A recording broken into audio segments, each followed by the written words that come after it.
우리가 이 세상을 살다 보면 좋은 일도 만나지만 때로는 안 좋은 일도 만납니다.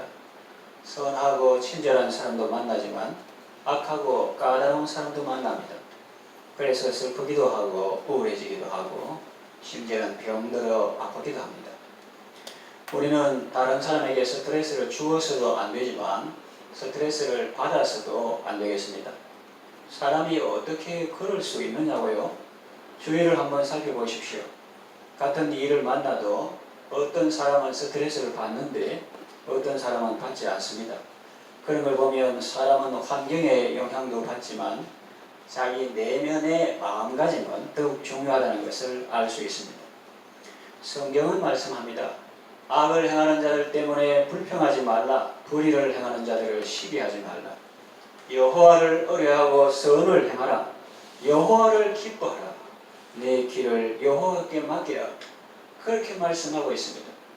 세상이 아무리 악한들, 사람이 어떻게 한들 내가 무엇 때문에 여호와를 기뻐하지 못하겠느냐? 어떠한 상황에서도 여호와를 기뻐할 수 있는 그런 특권을 하나님께서 우리에게 주셨는데, 지난 주일에 말씀한 것 같이 우리가 무슨 세상에서 부귀 영화를 누리겠다고 지금 천국을 누리지 못하겠는가? 지금 천국 누리는 거 그거 양보하겠는가? 그런 말씀을 드렸죠. 여호와를 기뻐하라 말씀하시는데, 이제 이 말씀을 자세히 살펴보면서 함께 하나님의 은혜를 받겠습니다. 첫째로 이 말씀은 하나님의 명령입니다. 명령이라고 하면 사람들은 보통 군대를 생각하고 엄격한 것을 생각합니다. 그럴 수도 있겠죠. 그러나 경우에 따라서는 그 명령이 어떤 부탁이나 청유보다 더 강한 사랑이 담겨있는 것도 있습니다. 본문에 나오는 하나님의 말씀이 바로 그렇습니다. 이것은 우리를 지극히 사랑하고 아끼는 마음에서 우리에게 해주시는 말씀입니다.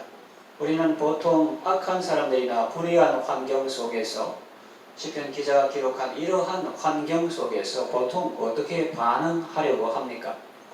악을 행하는 자들 때문에 불평합니다. 불의를 행하는 자들을 시기합니다. 미워합니다. 그러다가 어떻게 돼요? 자신도 분노하게 됩니다. 그러면 문제가 해결되는 것이 아니라 오히려 꼬이게 됩니다. 사태가 수습되는 것이 아니라 오히려 악화됩니다. 8절 하반절에 나오죠. 오히려 악을 만들 뿐이라. 하나님은 이런 결과가 나올 것을 다 아십니다. 그러나 사람은 어리석고 무지해서 자기 힘으로 한번 해결해 보려고 하다가 오히려 낭패를 당합니다. 우리의 이런 성향과 연약함을 아시기 때문에 하나님은 말씀으로 우리를 권면하시는 겁니다.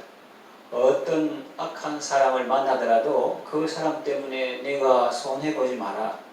그러면서 그 비결을 알려주시는데, 그것이 바로 여호와를 기뻐하라는 말씀입니다.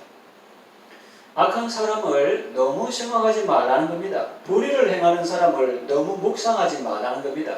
그 사람 때문에 분노하거나 불평하지 말라는 겁니다. 그러면서 스트레스 받고 몸 상하고 마음 상하고 영적으로 침체됩니다. 그러니 악한 사람이나 악한 환경을 너무 묵상하지 말고 하나님의 말씀을 묵상하라는 겁니다.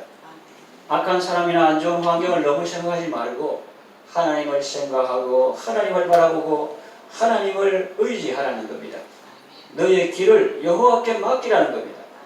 그러면 하나님께서 다 해결해 주시고 하나님께서 다 처리해 주신다는 겁니다. 이것이 긍휼이 풍성하신 하나님 아버지의 강한 사랑의 명령입니다. 둘째로 순종 여부는 우리의 선택입니다. 선택이라 하니까 이 말은 우리가 순종해도 되고 안 해도 된다 그런 의미가 아닙니다. 마땅히 순종해야죠. 그런데 이렇게 말한 이유는 하나님께서 우리에게 자유의지로 선택하도록 하셨다는 것을 나타내기 위해서입니다. 하나님은 우리를 기계나 로봇으로 만들지 않으시고 자유의사를 가지고 스스로 결단할 수 있는 인격체로 만드셨습니다. 사람이 자기 욕심에 끌려 미혹되고 죄를 지어 비참해지고 그걸 하나님 탓으로 돌리는 것은 옳지 않습니다. 하나님은 사람을 복되게 지으셨으나 사람이 하나님을 배반하고 스스로 멸망을 자초한 것입니다. 그래도 사람에게 소망이 있는 것은 찬송 가사와 같이 우리는 주님을 늘 배반하나 내 주 예수 여전히 나를 부르사 그 참되신 사랑을 늘 베푸시기 때문입니다. 그리고 우리를 위해서 늘 하나님 아버지께 간구하시기 때문입니다. 하나님은 안타까운 심정으로 강한 사랑으로 우리에게 명령하시는데 그 명령에 대한 순종은 우리 몫입니다. 건물 옥상에 고립된 사람을 구출하기 위해 구조 헬기를 보냈을 때 그 밧줄을 잡느냐 아니면 외면하고 거부하느냐는 그 사람의 선택이라는 말과 같은 의미입니다.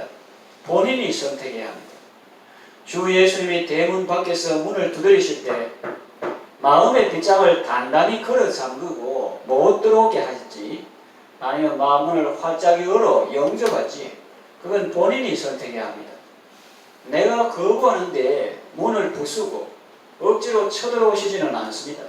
만일 그렇게 하면 그 사람은 자기가 스스로 결단한 것이 아니기 때문에 가치가 적을 수도 있고 또 평소에는 좋을 때는 좋아하다가도 그 은혜의 소중함도 모르고 나중에는 그것마저 원망할 수 있기 때문입니다. 왜 싫다는데 억지로 들어와서 날 이렇게 고생시키느냐고 적반하장격이죠. 로봇은 사랑을 모릅니다. 설사 사랑의 말을 한다고 해도 그건 앵무새처럼 학습된 것을 반복하는 것일 뿐입니다. 인격체인 사람의 사랑을 고백하는 것과 어찌 비교할 수 있겠습니까? 하나님은 사람을 존귀하게 만드셨으나 사탄은 사람을 멸망하는 짐승처럼 살게 합니다. 막 강제로 로봇처럼 만들지 아니고 로봇보다 사람이 훨씬 좋은데 하나님께서는 그런 인격적인 사람과 대화 교제하기를 원하시지 좋게 만든 것은 하나님인데 하나님 탓이 아니고 하나님은 사람을 복되게 자유의사를 가진 인격체로 만드셨는데 사람이 욕심에 걸려 미혹되고 죄어지게 되고 하나님은 사람을 존귀하게 만드셨는데 시편 말씀같이 존귀의 전하 깨닫지 못하는 사람은 멸망하는 짐승 같다 그래서 사탄은 사람을 짐승처럼 살게 하는 것입니다. 하나님처럼 살고 싶습니까? 아니면 짐승처럼 살고 싶습니까? 당연히 전자죠. 그렇다면 좋은 선택을 하셔야 합니다. 문제를 묵상할 것인가? 아니면 하나님을 묵상하는 것인가? 악인들 때문에 원망하고 불평할 것인가? 아니면 하나님 때문에 감사하고 찬양할 것인가? 문제를 내 스스로 풀려고 할 것인가? 아니면 하나님께 맡기고 하나님을 기뻐할 것인가? 선택은 본인의 몫입니다. 하나님 기뻐한다 그런 게 등 따지고 배부르고 흥얼흥얼 그런 게 아닌 거예요. 그래서 우리는 어떠한 상황에서도 하나님을 기뻐할 수 있습니다. 내일 먹을 것이 없어도 병원에서 암 몇 개를 해도 여호와를 기뻐하는 데 지장이 있는 건 아닙니다. 우리는 어떠한 상황에서도 믿음으로 하나님을 기뻐할 수 있는 것입니다. 그런 조건이 없어요. 그래서 어떤 상황에서도 기뻐할 수 있는데 이게 왜 중요하냐면 우리가 하나님을 기뻐할 때 말씀과 똑같이 그 기뻐하는 걸 아무나 할 수 있는 게 믿음으로 기뻐하실 거예요. 믿음으로. 나는 찬양하리라 주님 내일이 어떻게 되든지 그 악한 사람들이 어떻게 되든지 나는 그저 하나님의 말씀대로 박해하는 자를 축복하고 하나님을 의뢰하고 문제를 너무 묵상하지 말고 하나님을 묵상하고 하나님의 말씀에 순종하고 믿음으로 찬양하고 감옥에서도 찬양하고 밤중에도 찬양하고 그렇게 할 때 하나님께서 길을 열으시고 지진이 일어나게 하시고 문이 열리게 하시고 죄수들이 풀리게 하시고 구원받는 생명 구원의 역사도 일어나는 것입니다.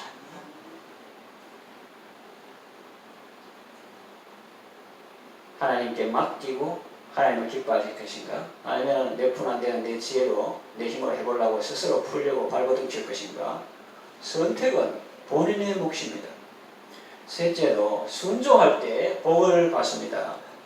구원은 믿음으로 받습니다. 그리고 하나님의 복은 우리가 순종할 때 받습니다.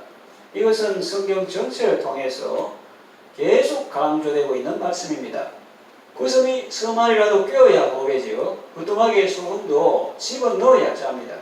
아무리 좋은 하나님의 말씀이라도 우리가 순종해야 복을 받습니다.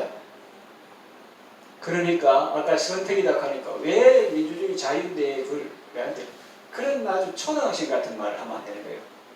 선택은 본인의 몫이다 그러면 해도 되고 아닙니다. 그거 말하는 게 아니라 했잖아요. 마땅히 해야 되는데 하나님께서 강제로 쳐들어오시지 않고 인간의 자유의사에 맡겼다. 그런 의미고 그래서 순종할 때 복을 받는다 하는 겁니다. 계속 뭐 자유의사 갖고 왜 강요하는 하나님 모르는 사람 얘기하는 거예요. 그래가지고 지금 미국이 어떻게 됐습니까? 학교 안에서 어린아이들 동성애 하니까 또 바깥에서 너무 어린아이한테 그런 걸 막 강요하냐 이라고. 여러분도 유튜브 그런 거 보면 미국의 필라델피아 그런 도시인데도 막 좀비들 하는 사람들이 마약 먹고 취해가지고 그러적거리는 그런 걸 볼 수 있잖아요. 단속에 때려 놓쳐가지고. 그래서 하나님은 사람을 종교하게 지었는데 사람들이 자유, 인권 그래도 방종돼가지고 죄의 종의 노릇을 하고 있는 그런 안타까운 모습을 많이 볼 수가 있습니다. 그러니까 하나님의 말씀에 순종해서 이 강한 사랑의 말씀에 순종해서 여호와를 기뻐하라. 여호와를 의뢰하고 선을 행하라. 땅에 머무는 동안 그의 성실을 먹을 거리로 삼을지어다. 내 길을 여호와께 맡기라. 잠잠하고 참고 기다리라. 이런 말씀이 많이 나오죠. 이 말씀에 순종해야 되는 거예요. 여러분 주위에 악을 행하는 자들이 있고 불의를 행하는 자들이 있을지라도 불평하거나 낙심하거나 시기하지 마십시오. 그런 일들 때문에 그런 사람들 때문에 영적 침체에 빠지지 않도록 조심하십시오. 그런 사람들을 너무 묵상하지 마십시오. 내가 살면 얼마나 산다고, 내게 남은 시간이 있다면 얼마나 있다고, 그런 거를 묵상하다가 인생 세월을 보내겠습니다. 왜 해도 시간 아깝지 않은, 죽을 때까지 불러도 뭐가 아깝지 않은 주 하나님과 그분의 구속의 은총과 속죄하신 구세주를 내가 찬송할 영원히 찬양하리. 그래도 모자리는데 그런 걸 묵상할 시간이 어디 있단 말입니까? 내 앞날이 그들 손에 달린 것이 아닙니다. 내 앞날이 하나님 손에 달려 있습니다. 시편에 다윗이 그렇게 하지 않습니까? 여호와여 내 앞날이 주의 손에 있사오니. 이것만 알아도 하나님 잘 믿을걸요. 사장님 손에 달린 게 아니라 남편 우리가 사랑하고 기도할 대상이 의지할 대상은 아니잖아요. 그거 달린 것도 아니고 자연들이 달린 게 아니고 우리 시대가 주의 앞에 있고 우리의 미래가 다 주님 손에 달려있다 하는 것입니다. 그리고 10절을 보면 악인들은 잠시 후에 없어질 것입니다. 참 히브리어 말이 참 재미있습니다. 네가 그것을 자세히 살필지라도 없을 것이라 그렇게 말씀합니다. 지금 막 창궐해가지고 악이 대단한 것 같은데 3년, 5년 조금만 지나면 눈 씻고 봐도 없다. 그리고 시편에 보면은 히브리 말 그런 건 뭐냐면은 악인 크면서 그 다음에 언급을 안 해요. 그러니까 작은 글씨로 있는 거는 본래 원문에는 없는데 이 뜻을 밝히기 위해서 이렇게 밝히고 견고한 숫자는 남의 주에 이렇게 있다. 그러니까 악인 크다가 뭐 이렇게 말이 없는 거예요.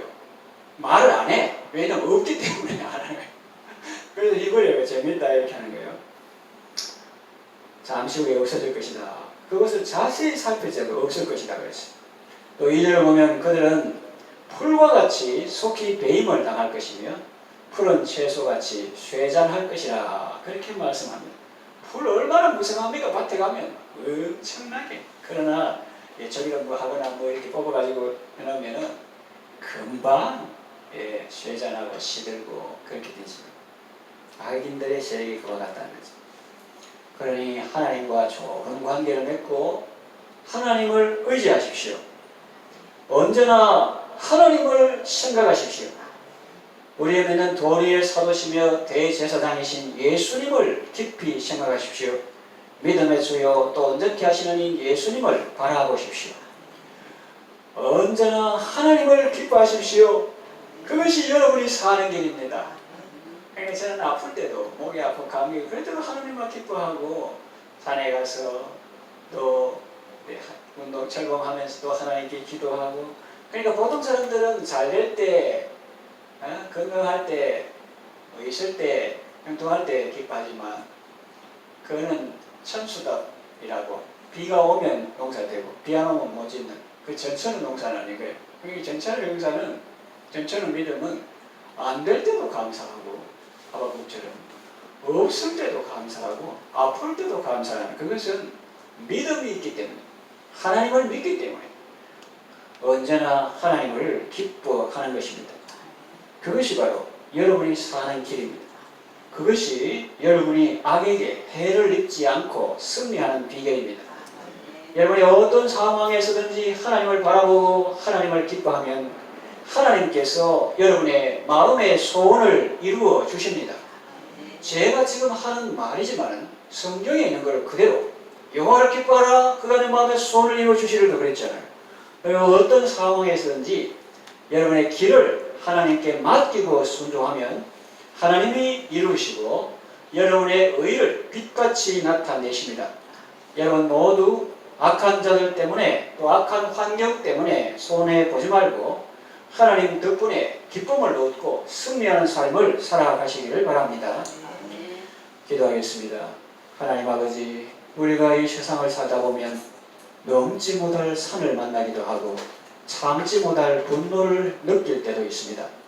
그럴 때 우리는 여호와 앞에 잠잠하고 참고 기다리지 못할 때가 많습니다. 원망하고 불평하다가 오히려 악을 만들 때도 있었습니다. 우리의 어리석음을 용서하소서. 이제는 우리의 길을 주님께 맡기고 주님을 의지하게 하소서. 내가 사는 것이 아니라 내 안에 그리스도께서 나를 통하여 사시옵소서. 언제나 어디서나 하나님을 기뻐하며 천국의 기쁨을 누리며 살게 하소서. 예수님의 이름으로 기도합니다. 아멘.